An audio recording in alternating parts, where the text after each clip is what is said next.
We culturally assume that progress means life gets unequivocally easier, don't we? We certainly do. It is the prevailing myth of our time. Right. You study harder, you land a better job, you upgrade your flat, you buy a faster phone, and the expectation, the promise, is that your baseline of happiness has permanently ticked upwards. Precisely. But, what if that entire premise is mathematically flawed? What if upgrading your life in the physical and intellectual realms actually guarantees you will experience an exact proportionate amount of pain? It is a rather uncomfortable reality to confront, I suppose. Yeah. We have developed this societal habit of equating the sheer velocity of our technological or intellectual advancement with an absolute improvement in our state of being. Just moving faster for the sake of it. Exactly. I mean, we are running faster, we are absorbing more data, and we are acquiring more comforts than any generation in human history. Yet, our baseline of genuine well-being feels incredibly stagnant, if not entirely depleted. It is exhausting just thinking about it. It is, because mistaking mere motion for a journey is the fundamental error of the modern era. Which is the perfect entry point for the text we are unpacking today. It is a brilliant, deeply analytical document titled The Spiritual Mechanics of True Progress. A truly fascinating piece of literature. Oh, absolutely. And if you are a university student, a young professional, or frankly, anyone trying to forge a stable path forward without completely burning out, we are going to extract the actual mechanics of authentic growth from this text today. Indeed. And the source establishes a core premise straight away. Human existence is trefarious. We operate simultaneously across three spheres: the physical, the intellectual, and the spiritual. 3 interconnected layers. And to navigate those spheres, the text draws upon ancient Sanskrit wisdom to give us a definitive benchmark for what progress actually looks like. Yes, the foundational definition provided is praksthagati itertha pragati. Okay, let us unpack that for the listener. Right, well, in conversational terms, this translates as a movement towards shuha. Now, shuha means benevolence or true absolute welfare. Absolute welfare. Precisely. Yeah. And the text is utterly uncompromising on this point. If a movement in your life, whether it is a new career path or a technological invention, is not ultimately associated with shubha, it is not progress. It is just movement. Worse, it is merely retardation. I mean, walking up a hill and walking down a hill are both technically movements, but only one actually elevates you. That is such a striking image. Let us apply that to the physical sphere, because the source uses some vivid historical comparisons to illustrate this flaw in our thinking. It does, rather effectively. It traces human comfort from sleeping on the cold ground to sleeping on a woven charpoy, and eventually to a modern, temperature-controlled spring mattress. Or, humanity moving from bullock carts to motor vehicles and from airplanes to supersonic rockets. And we universally label those shifts as undeniable progress. We do. I think anyone would. But the text argues we're ignoring the underlying physics of human experience here. Quite. The text asserts a fascinating mechanism. It states that all physical and intellectual pleasure is merely vibrational. And the entity registering these vibrations is, of course, your mind. Right. Because we exist in a vibrational universe, equilibrium is maintained by the strict balance of opposites. The source introduces 2 critical terms here to explain this mechanism. The first is anukulavadanyam. Okay, anukulavadanyam. Yes, which is the mental vibration generated by the relaxation of the nerves. This is the sensation we neurologically perceive as pleasure or comfort. Hold on, I need to challenge this, because if I buy that highly comfortable spring mattress, I am experiencing that relaxation, that anukulavadanyam, every single night. You are indeed. I am waking up rested. Yeah. So where's the equal amount of tension? Because from where I am sitting, that feels like a permanent net positive in my life. I understand why it feels that way, but the tension simply arises through a different channel. You see, the universe demands balance, which brings us to the counter vibration, partikulavadanyam. The opposite wave. Exactly. This is the vibration generated by tension striking upon the nerves, which we experience as pain or anxiety. When you acquire that spring mattress, your nervous system becomes habituated to a new baseline of softness. Ah, I see where this is going. Right. The tension comes from the maintenance of that lifestyle, the fear of losing it, and the physiological reality that a single night on a standard bed, which previously would have caused you no issue at all, now causes you acute physical discomfort. Because my baseline has shifted. Precisely. In a vibrational field, you cannot have a positive wave without an equal and opposite negative wave. They increase proportionally. So if we look at physical science, it brings us the airplane. which provides an incredible burst of anucleotidymium through fast, comfortable travel across the globe. Indeed. But simultaneously, it introduces an entirely new, terrifying wave of particulate the catastrophic risk of a fatal plane crash. We just do not like to look at the second half of the equation, do we? We purposefully ignore the debit column. The text offers a brilliant economic analogy for this phenomenon. Oh, I love this part. Imagine a government deciding to radically increase the pay scales of all its civil servants. Everyone is thrilled. Naturally. But the following week, the government recovers that exact financial amount through a massive hike in taxation. Right. You look at your payslip and feel infinitely richer for a fleeting moment, but your actual purchasing power in the market hasn't changed by a single penny. It is a complete zero-sum game. We are just moving numbers around on a ledger and calling it wealth. Spot on. And the text argues that in the physical realm, the pluses and the minuses perfectly cancel each other out. When you honestly audit the ledger of human physical comfort, the net balance is absolutely nil. Which forces us to look beyond the physical. Because if acquiring more physical comfort yields a net balance of zero, the modern student or professional naturally assumes the solution is to pivot toward intellectual mastery. Which brings us to the psychic or intellectual sphere. Right. And here's where my intuition initially clashed with the source text. I mean, you spend years at university, you devour complex literature, you master intricate maths and theories.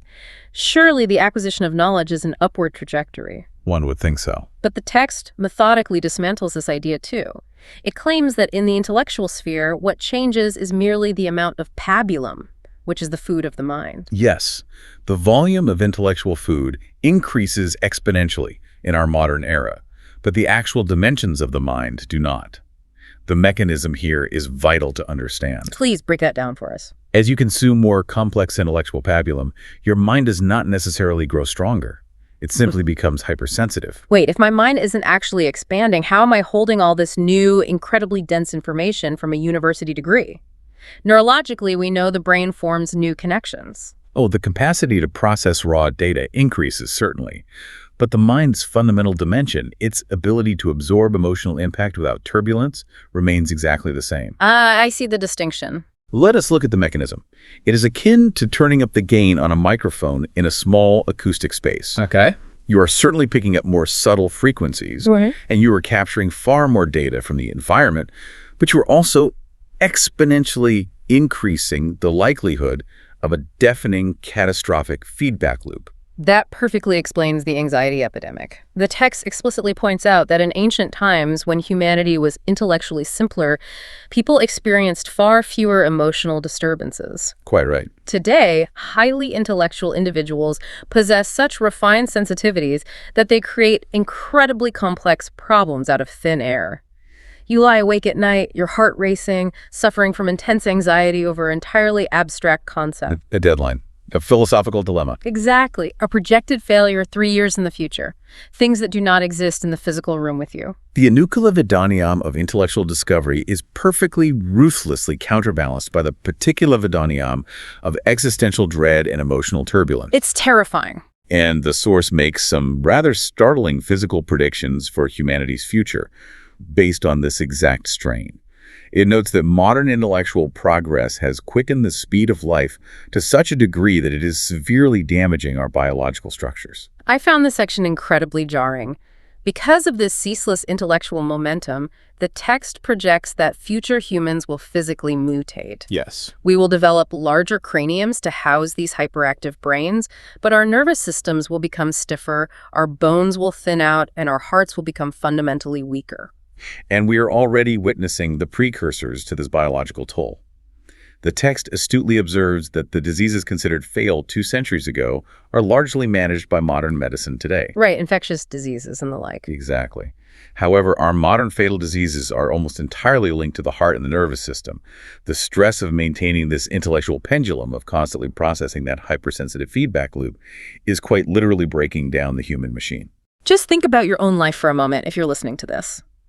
Picture your last late-night revision session, staring at a glaring screen, your heart racing with a cocktail of caffeine and terror about an impending exam. A very familiar scenario for many. You are living the exact biological strain this text warned about.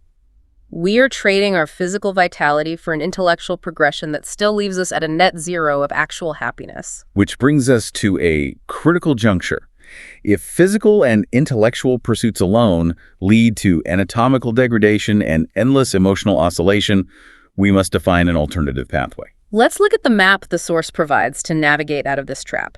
It lays out a Sanskrit framework called the Varga, the 4 categories of existence. Yes, the Varga. The first is kama, which is the pursuit of physical progress. As we established, that is a zero-sum game. The second is artha, the pursuit of intellectual progress. And artha has a very specific definition here. It does. I found it particularly revealing. It means purport or meaning, but it also translates functionally to wealth that solves a pending problem.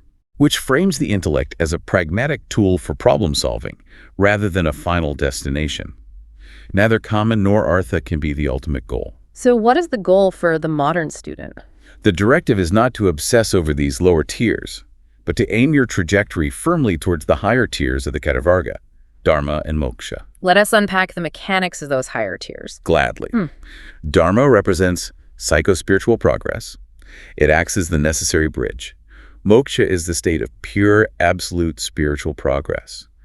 The text argues that it is exclusively through the medium of dharma and moksha that real progress, that movement towards absolute shubha, is mathematically and philosophically viable. But before the text reveals how that spiritual physics works, it offers a crucial warning about false escapes. It does, and it's a vital warning. Because when intelligent people realize the physical and intellectual worlds are a zero-sum trap, they frequently attempt to simply opt out of the game entirely. Indeed, the source explicitly warns against 2 psychological traps. The first is psychic suppression, or repression.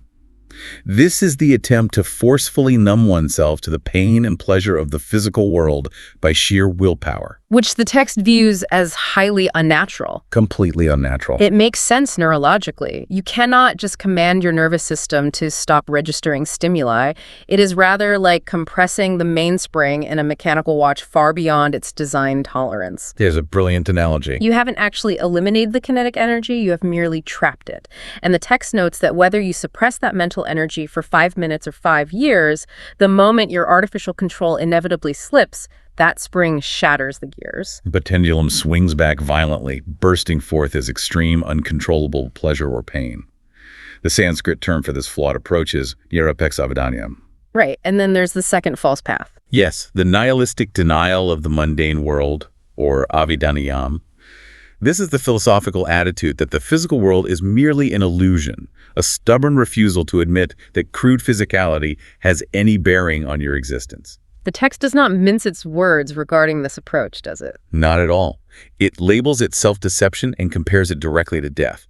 It argues that life's inherent property is never to promote nihilism. Because it's too fragile. Exactly. Why? Just like suppression, the moment a severe internal or external blow strikes the mind, say, a physical illness or a profound personal loss, this fragile philosophical denial shatters completely. So we cannot pretend the physical world doesn't exist, and we cannot suppress our biological responses to it. We can. If those escapes fail, and the physical and intellectual realms are a zero-sum treadmill, how do we actually move forward? What is the physics of genuine progress? To understand that, we must look at the unique mechanics of the spiritual sphere. The text introduces the ultimate state of feeling, which operates on entirely different physics to the realms we have discussed. It is called aplutavadanyam. A complex term, but the mechanism behind it is breathtaking. It really is. The defining characteristic of aplutavadanyam is that it is a non-lateral expression. Meaning it doesn't swing side to side. Precisely. It does not oscillate. Every physical and intellectual action we discussed earlier swings like a pendulum, inherently creating what the text calls reactive momenta. The spiritual sphere is the only realm where that reactive momenta simply does not exist. This is the crux of the entire document. I mean, in the physical world, Newton's third law dominates. Every action has an equal and opposite reaction. But in the spiritual realm, there is no pendulum. Because the spiritual goal is infinite, you see. It cannot be contained within the finite binary bounds of positive and negative vibrations. Therefore, every movement in this realm is pure, unadulterated progress. Movement from negativity to positivity. Exactly. Where there are only pluses and absolutely no minuses required to balance the equation. Think of physical and intellectual progress like walking on a treadmill. The faster you run, the faster the belt accelerates in the opposite direction. You are expending massive amounts of biological energy just to stay in the exact same spot. A rather exhausting image. It is. But spiritual progress, the state of a plutobanium, is like stepping off that treadmill entirely and setting foot onto a solid ascending mountain path. Every single step you take upward is permanently retained. There is no mechanical bolt pulling you backward. You own that elevation. And this highlights why the text insists that true progress cannot be measured by our mundane societal scales. We simply have no everyday metric for a progression that lacks a negative counterbalance. The theory is incredibly sound. The spiritual path is the only one with permanent gains. But let me play devil's advocate for the listener who is currently embedded in the modern world. Please do. If you are a university student listening to this, or a young professional trying to build a career to feed your family, what is the practical application? Should you just drop out of university, ignore your physical health, abandon your intellectual pursuits entirely, and retreat to a quiet room to focus purely on the spirit? Emphatically no. The source text anticipates this exact misinterpretation. It states with absolute clarity that spiritual progress must be attained on a firm physical and mental base. So you need the foundation. You cannot build a towering spire on a crumbling, neglected foundation. We are required to make continuous efforts in the physical and intellectual fields to adjust our base to the changing conditions of our specific time and space. So we still actively need Kama and Artha. We need them strictly as maintenance tools, not as our ultimate goals. Which brings us to the most vital practical question. If we must engage with the stressful physical and intellectual worlds to maintain our base, how do we protect our nervous systems from those reactive momenta? How do we stop the treadmill from throwing us off? The text offers a very specific, actionable technique for this. It calls it transmutation. Right, transmutation. The exact mechanism described in the source is consuming cruder waves by subtler ones. This is the daily, moment-to-moment practice for the modern student of life. How does that look in practice? When you experience a vibration of pain or intense desire in the physical realm, you must actively consume it by attaching it to a physico-psychic vibration. You essentially dilute the raw, crude craving by subjugating it to a higher psychological purpose. I want to make sure the mechanics of this are crystal clear. Let's look at the neurology of how that works in practice. Go ahead. Suppose you are studying intensely for a final exam. The crude intellectual wave is the desperate, ego-driven desire for the highest mark in the class, pure Artha. Yes.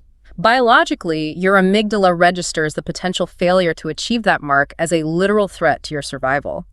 Your nervous system is flooded with cortisol. The tension is immense, setting you up for an equally massive crash of anxiety. But the practice of transmutation changes that biological response entirely. To protect yourself, you must transmute that intellectual wave into an intellectual spiritual one. You deliberately reframe the pursuit. Precisely. You consciously decide that you are no longer studying merely to acquire wealth, status, or a grade. You are studying to refine your mind so that you may better serve your community, moving your trajectory toward Dharma. And neurologically, that shifts the cognitive load entirely away from the ego. You are engaging the prefrontal cortex and actively dampening the threat response of the amygdala. You still study just as rigorously. You still acquire the knowledge. But the crippling biological tension is utterly neutralized. You change the frequency of the action itself. The text quotes a profoundly relevant line from the Gita to illustrate this exact state of mind. Dukesu anudvinyamana, sukesu vigataspraha. This describes maintaining a mind undisturbed by sorrow and entirely free from the frantic craving for pleasure.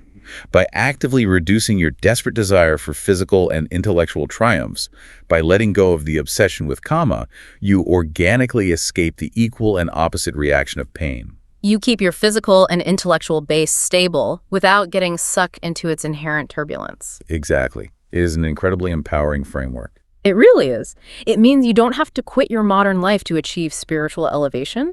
You simply have to change the engine that is driving your daily actions. You consume the crude desires with a subtler, more profound intention. Keep your body healthy and your intellect sharp, not for the sake of looking good or sounding smart, but to ensure your physical vessel is resilient enough to handle the arduous journey towards Shupa. It is the ultimate synthesis of human existence. The wise individual concerns themselves with the physical and intellectual spheres only to the extent necessary to maintain the base on which their spiritual progress will thrive. The absence of this conscious transmutation, the text warns, is mathematically bound to lead to retardation. Now, this profound individual philosophy actually scales up beautifully, doesn't it? If we want to make this world a better place for all to live with happiness and justice, we have to look at the macro application of these ideas. Absolutely. You really should know more about neo-humanism and PROUT, which stands for Progressive Utilization Theory. Exactly. And to the listener, if you want to explore how these spiritual mechanics apply to society at large, join a PROUT study circle. You can also join our YouTube channel at Sedviper's Movement or at Next Human Project. It's truly the best way to firm your understanding about scientific spirituality and neo-humanism, which provides a new ethics for the future humanity. And for the authenticity of the original knowledge regarding all of this, do visit Ananda Marga Publication and visit ampsbooks@gmail.com. Keep the best of your discussion progressive and optimistic. Always. Well, we have covered tremendous paradigm-shifting ground today. To retrace our steps, we began by dismantling the mathematical illusion that upgrading our material comforts or consuming more data equates to true progress. We analyzed how the physical and intellectual realms operate as zero-sum games, strictly bound by the vibrational pendulum of pain and pleasure, Which is currently inflicting immense biological strain on our bodies and minds. We then charted the course through the Katavarga, warning against the psychological traps of nihilism and forced suppression. Before exploring the non-lateral physics of Plutivedanium, where movement is pure, uncompromised progression without a negative counterbalance. And finally, we grounded that profound philosophy in the biological and psychological practice of transmutation, using your rigorous daily life as a firm base, whilst constantly shifting your internal intentions from kama and artha into the higher frequencies of dharma and moksha. It is the only logically sound method to genuinely progress in an increasingly complex and demanding world. Before we go, I want to leave you with a completely new thought to ponder as you navigate the rest of your week. How brilliant. We discussed how our biological nervous systems are currently buckling under the sheer hypersensitivity of our modern intellectual pendulum. Consider this: is the rapid global rise of artificial intelligence humanity's unconscious, desperate attempt to offload that very intellectual pendulum? Goodness. Are we frantically building external silicon brains simply because our biological ones can no longer handle the vibrational tension of Artha? And if we do successfully hand over the burden of intellectual problem-solving to machines, will that finally free humanity to pursue dharma and genuine spiritual progress? Or are we just plugging ourselves into a much larger, far more terrifying, zero-sum treadmill? A fascinating and vital question for anyone observing the current trajectory of our species. It certainly is. Thank you so much for joining us on this deep dive. Keep questioning the metrics of your progress, keep transmuting those crude waves, and we will see you on the next one. Take care.